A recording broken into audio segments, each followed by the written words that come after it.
Anong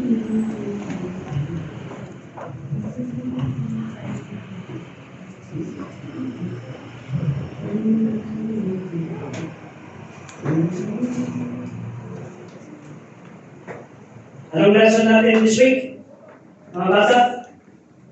Creation. Yan, creation. So, welcome pala kay Ron. Welcome, Ron. And sa mga parents ng mga bata. And this week ay nung Thursday hanggang ngayon ay napag-aralan ng mga bata regarding sa creation. So, let me also teach it to the adults. Alright. At the same time tayo lahat. So let's all open our Bibles in the book of Genesis chapter 1. Genesis chapter 1. Pagkatapos dito, ay ipipresent na natin ang mga certificates and ng mga bata na mag-graduate this time. Genesis chapter 1 is not only a story of creation. Hindi lang ito yung istorya ng pagkabuo ng lahat. Pero it is also a beautiful picture ng paano tayo niligtas ng Panginoon. How God had saved us. And each day, bawat araw ng creation. Ilang araw pala ginawa ng Panginoon ang mundo? 6 days. In the 7th, He rested. Each day reflects how God saves and transforms us here. So ito yung mga napag-aralan all throughout sa PBS. Yan. And ito ang napag-aralan this week. God saves and transforms a sinner from darkness into fellowship with Him. First day. Ano yung first day? Tingnan natin. Yan. In Genesis chapter 1, verse 3 to 4, 3 to 5, basahin natin lahat yun sa screen. Let me read. And God said, let there be, and there was, memorize ito ng mga bata, no? And God said, let there be, and there was, and God saw the light that it was good. And, ano sabi niya doon? And God divided the light from the darkness, and God called the light day. At He called the night darkness night. No. And the evening and the morning were the first day. Ito yung unang araw. Ang unang ginawa ng Panginoon is ilaw. The light. No. Light. Now, God said, let there be light. Kaya bago ang salvation, man is spiritually in darkness. Tayo. No, bago tayo naligtas, we are spiritually darkened. Ibig sabihin tayo ay lumumuhay sa kasalanan. And because we are living in sin, God begins salvation by bringing what? Light. Sino yung light? Sino yung light? See, Jesus Christ. No, Jesus Christ in light. And God said, let there be light, and there was light. And He brings the light. We are the light of the world. Sabi nito. So, kaya here, makikita natin, light represents truth, Christ, and the gospel. Ano ba katotohanan? Ito, mga bata, kailangan ako. Ano ang nakikita nyo sa kadiliman? Wala. Tama? Wala ba? Wala. Bakit wala? Tama yun, madilim. No. Kasi madilim. Pero anong kailangan natin para makita natin ang mga bagay-bagay? Ilaw. Tama yun. Kailangan natin ng ilaw. Ano? Kaya nga ang buhay, ang magbibigay ng ilaw sa buhay natin, ay ang Panginoong Yesu Cristo. Kaya nga salvation begins when God opened our eyes. Kaya nga, subukan nyo. O, pigit yung mata nyo. Pigit. Close your eyes. Lahat tayo, close your eyes. Can you see something? None. But when you open your eyes, the light begins to what? Reflect and reflect. Ano? Kaya pag binubuksan natin ang ating mata, nagre-reflect yung ilaw dito sa lens at nakikita mo yung mga gwapo at magaganda mukha. Tama ba? Tama. No? Kaya here, makikita natin, sabi niya, Jesus said, I am the light of the world. A sinner moves from darkness to light when kung siya naiintindihan niya, nagingangin niya si Jesus. Kailangan ba natin si Jesus? Sa buhay natin? Kailangan ba natin si Jesus? Yes.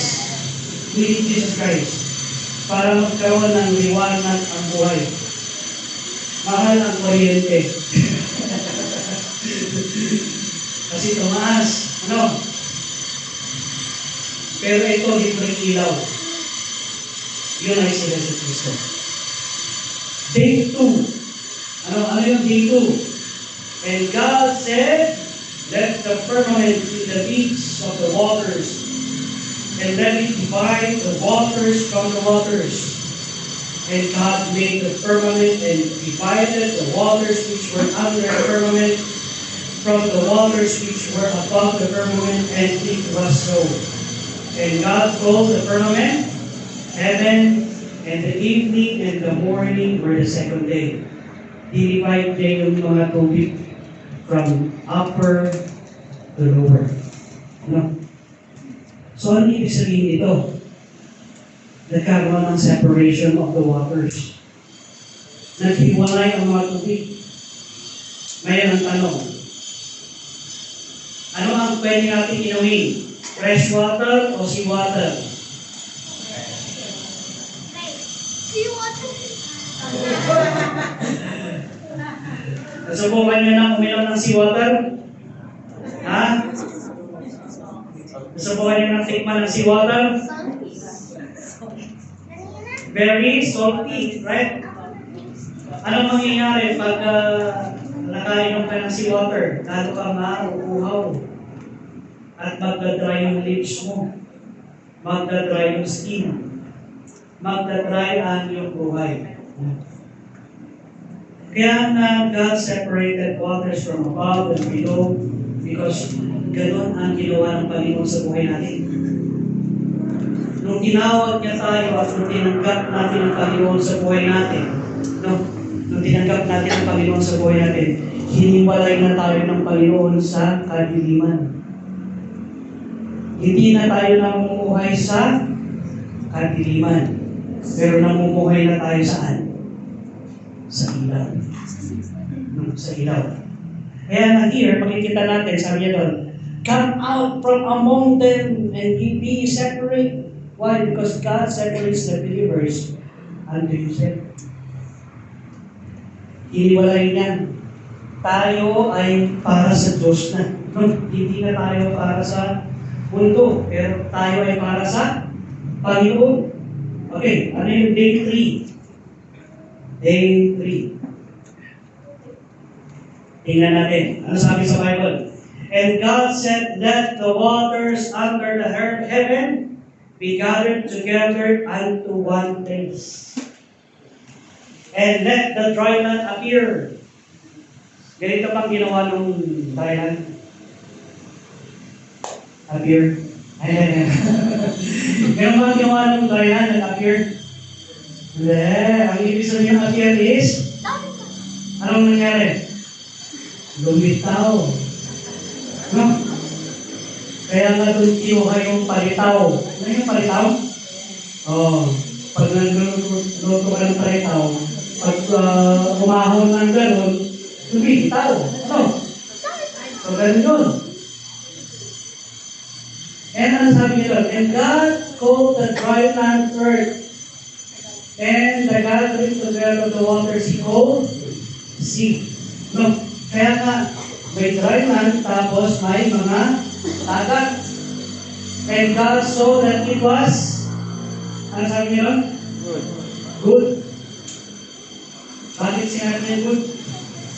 And God said, let the earth bring forth grass and herb yielding seed, and fruit tree yielding fruit after his kind, whose seed is in itself upon the earth, and it was so. And the earth brought forth grass and herb yielding.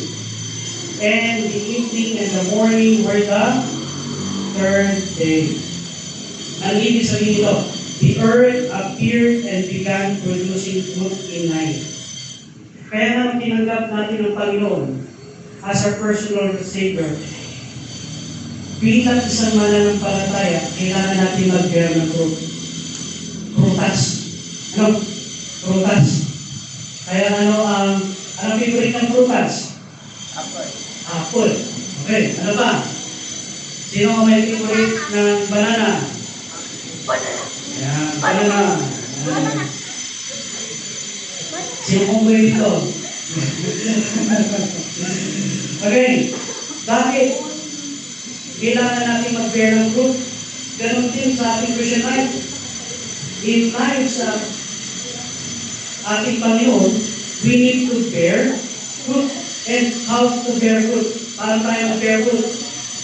Stability in Christ. No? We know who follow. We who follow. Sinusundan natin sa buhay natin? Panginoon. Magkaroon tayo ng new life after salvation. And spiritual fruit. Sabi niya dito, before salvation, life is empty and barren. But after salvation, fruit begins to grow. Kaya ngayon yung kanta nyo ngayon na, I wanna grow, grow, grow. Oh, oh, oh. Diba? I wanna grow, grow, grow. Sinong hindi gusto lumaki? Hindi na pala natin. Herein is my Father glorified that ye bear much fruit. A saved life begins producing spiritual fruit. Hindi ito juicy fruit. No?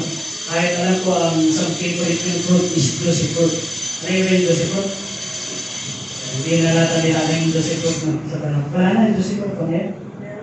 Ay, meron pa. Double meal kasi pero yung juicy fruit, parang madalo ko na nakikita sa store. Okay. Now, kaya nga, nung tinanggap mo ang Panginoon sa buhay mo, nagkaroon to ng prutas. Nagkaroon to ng seed. Buto. Na tinanim sa ating puso. At yung buto na yun, mag-grow. At lalago habang nakikilala natin ang ating Panginoon. Kaya in life,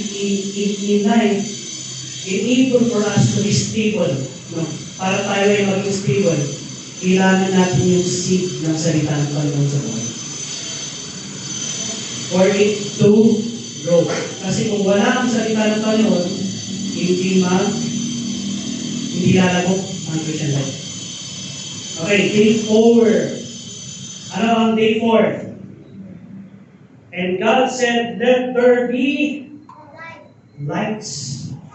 Anong different ng light sa first ay lights dito? Ito pwedeng ma-off. Yung first light hindi pwedeng ma-off. Ano? Pero yung second light ay hindi pwedeng ma-off. In the firmament of the heaven to divide the day from the night, and let them be for signs and for season and for days. Ginawa itong light na to para ma-determine natin kung kailan ang panahon. Diba? Alam natin na summer, season na yan kasi mainit. No? Pero ulan kahapon. Ayan. Takas ng ulan kahapon, no? Praise the Lord at umulan kahapon dahil isa ng ating bansa. And God made two great lights, the greater light to rule the day, and the lesser light to rule the night. And the evening and the morning were the fourth day. Ano yung ibig sabihin nito? Tingnan nyo, may nag-BBD dito. So, sino yun? So, yun. Kaya nga God is watching over us. God created lights to govern the day and night. Meron tayong government. This points to spiritual guidance after salvation. Kaya nang tinanggap natin ang Panginoon sa puso natin bilang Panginoon tagapagligtas, nilagyan ka ng seed ng Panginoon sa iyong puso at nilagyan ka ng sino ang ating susundin sa buhay. If we follow our life will go to destruction. But if we will follow the Lord, and we will let His government govern our life, magiging maayos ang buhay. Struggles begin when we don't follow God in life. Ganun yun. Struggles begin when we don't follow the course of the creation. Parang ganito yan.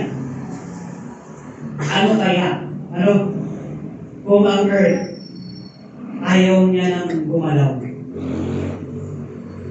Nagsawa na ako sa buhay, ayaw ko nang gumalaw. Sabi ni earth.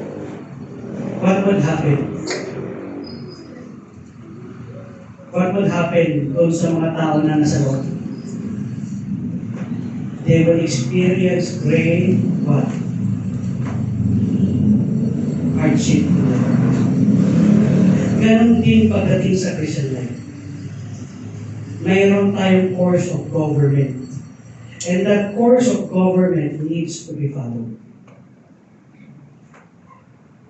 Kasi kung hindi natin susundin yung course of government na yun, and we would go out of the line of the way, ano mangyayari? Sabi nga nila, pag ang earth lumapit lang ng ganito sa sun, sunod tayo. Kasi malapit ako, kaya ako nasunod. So, lumapit ka ng ganitong course, masusunod ka. Lumayo ka naman ng ganito, masyado na malamig. No? Kaya nga, napakaganda ng ginawa ng Panginoon na orbit. Eksakto lang. Eksakto. Kaya nga, first seasons. And we are the light of the world, and we must reflect that light. Christ is the Son of righteousness. Believers are called the light of the world. The moon reflects the sun just as Christians reflect Christ. And the believer now lives under God's guidance and reflect Christ to others. So how can we have a good government if we don't follow Christ? Okay, day 5. Ganda ng kwento ng creation. So, even in the book of creation. Day 5. Sige, basahin natin lahat. Ready, read. And God said, Let the waters spring forth abundantly the moving creature that had life, and fowl that may fly above the earth in the open firmament of heaven. And God created great whales, and every living creature that moveth, and waters brought forth abundantly after their kind, every winged fowl after his kind. And God saw that it was good. Verse 23. And the evening and the morning were the fifth day. God said, bless them, and be fruitful and multiply. Ano yung sabihin nito? Life multiplies abundantly. When we follow the government ng Panginoon, it multiplies. Minumultiply natin ang ating Christian life sa iba. Kaya nga mga teachers, napaka-importante ng inyong mga role.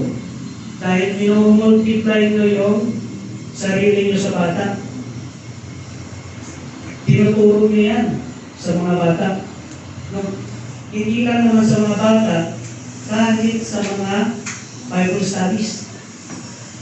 Minumultiply natin ang ating buhay sa buhay nila. That they would follow the Lord in their life. And if they would not follow the Lord, who will they follow? Di ba? Sino susundin nila? Si Bato. Sino susundin nila? Yung mga nakikita natin. Hindi. Kaya nga maganda tayo makikita nila. Dahil tayo ang susundin nila sa kanila. Multiplication of disciples. Saved people are called to spread the gospel and bring others to Christ. Amen? Amen. Kaya nga going into all the world and preach the gospel. Kaya tayo, pag tinanggap natin ang Panginoon, we are multiplying ourselves to others. We are. No, we are. As yung mga fish at yung mga ibon ay mas mabilis silang dumami, ganun din pagdating sa ating Christian life. Day 6. Anong ginawa ng Panginoon sa day 6? Sa tingin niyo? God created the human and animals. Animals first and then human. And God said, let the earth bring forth the living creature after his kind. Mga animals, land animals. And then, in verse 26, sabi nila, and God said, let us make man in our image after our likeness, and let them have dominion over the fish of the sea, and over the fowls of the air, and over all the cattle, and over all the earth, and over every creeping thing that creepeth upon the earth. So God created man in his own image. In the image of God created he him, male and female created he them. And a man was created in God's image. Salvation is restored what sin has damaged. Ano yun? Ano yung dinamage ng kasalanan? Yung relationship natin sa Panginoon. But when you accepted Christ, pag tinanggap mo ang Panginoon, sa buhay mo, it restores that life. It restores your life. Sin distorted God's image in man. Through Christ, believers are renewed spiritually. Kaya put on the human which after God created in righteousness. Why? Dahil ang mga believer is spiritually renewed in God's likeness. Ibig sabihin, the more na nakikilala natin ang ating Panginoon, the more na nagiging imahe tayo ng Panginoon. Ano? Pag sinasabi natin imahe, nagiging kawangis natin ang Panginoon. Nakita niyo, may nakita na kayong kambal? Parehas ba sila ng habit? Ha? Yung mga iba, hindi. Ano? Pero yung mga iba, oo. Pero ito, subukan nyo, sa mga kambal. Pagpili kayo ng number, sabihin nyo, same number. Ang ibibigay nila doon sa 70% of chances talaga is parehas sila ng number na ibibigay kahit magkahiwalay sila. Why? Because they grew in the womb together. They grew in the same house together. And they grew every time together.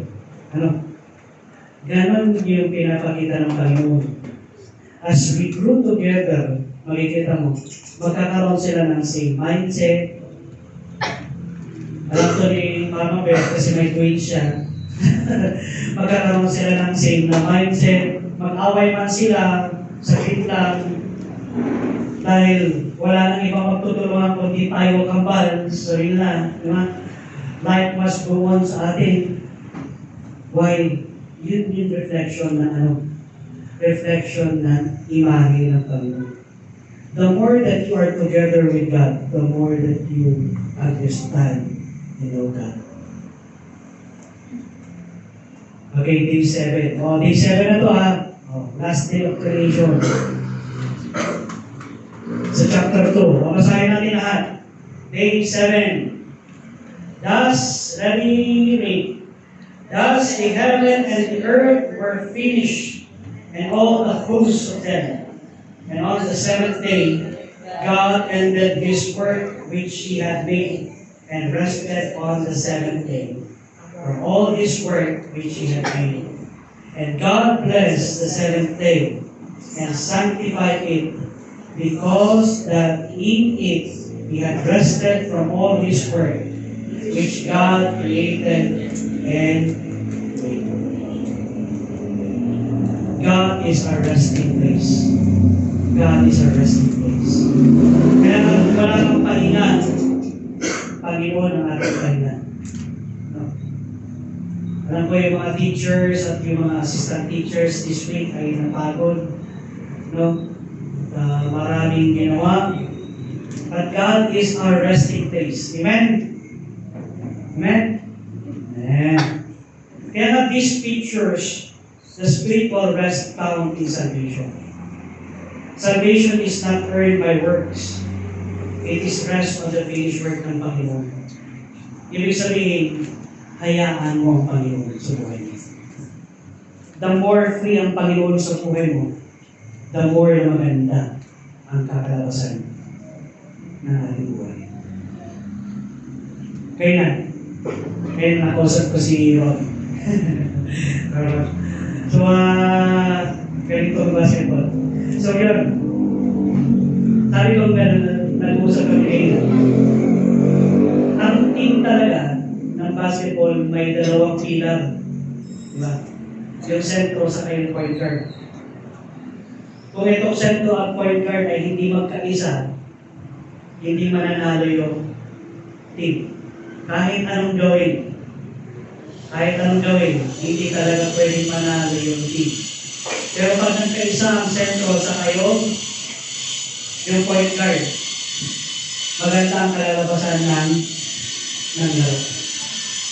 Ganon din pagdating sa buhay natin. The other three members can rest if the 2 point guards and the center plays together well. Sino yun? Dalawa na involved sa buhay natin. The Holy Spirit and Jesus Christ. They're two unique persons. Yet, talagang nagkakaisa sila. Eh, pag pumunta tayo dun sa team ng tatlo na yun, then what will happen? Gaganda buhay.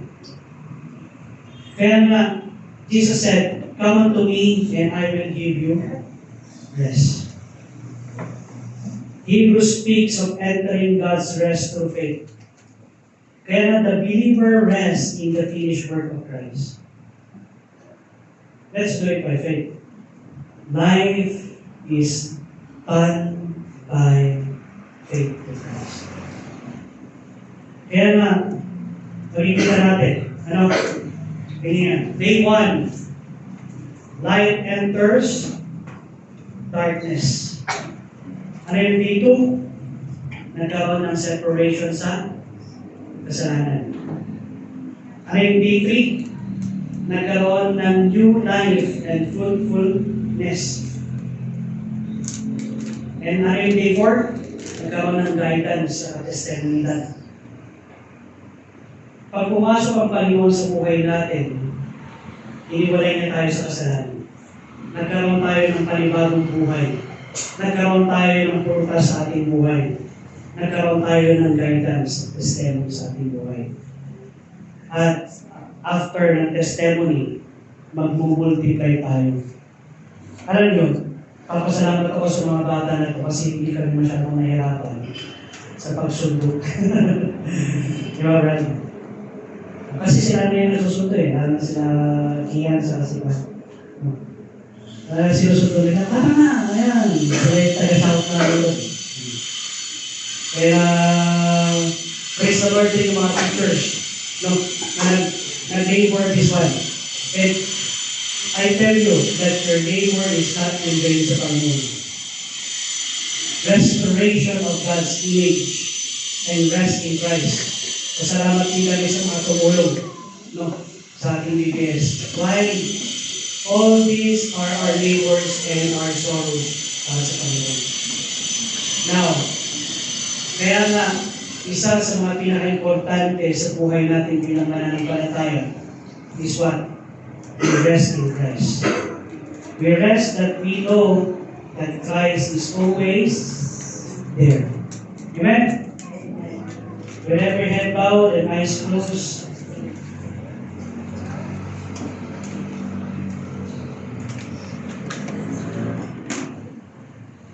are you resting on God today? Are you resting on God today? That's the question. Are you resting on God today? Ikaw ba ay napapagod sa buhay? Pastor, pwede ba akong mag-pray? Marami akong pagod sa buhay, hindi ko napasabi. Pero pag-pray mo ako, kailangan ko ng iyong pananalig. At kung yun ang nararamdaman mo, just raise your hand and I will pray for you. Yes. Yes. Sino ba? Yes. Pag-pray nyo ako, Pastor. Yes, yes. God is our resting place. God is our resting place. Kaya na light enters darkness in life. But let us understand, God is the best. Let's pray. Father God in heaven, thank you, Father God, for these kids. Thank you, Father God, for their life. Thank you, Father God, for the visitors na tumalo ngayong umaga para sa graduation ng mga bata. Salamat po, Panginoon, sa kanyang buhay, sa kanyang buhay, Panginoon. Salamat sa mga bata na to. Na tumalo, mga iba ay hindi man nakadalo, Panginoon. At may sarili silang panambahan, blessing din po sila. But we do pray, Father God, for your special blessing, Lord God, upon those who are here this morning. You know what is going on in their life. You are our best. Ikaw ang aming pahinga. Alam mo yung pagod na meron sa kanilang buhay. Alam mo yung mga pinagdadaanan nila, Panginoon. Wala na ibang magbibigay ng kapahingahan sa buhay namin kung hindi ikaw, Panginoon.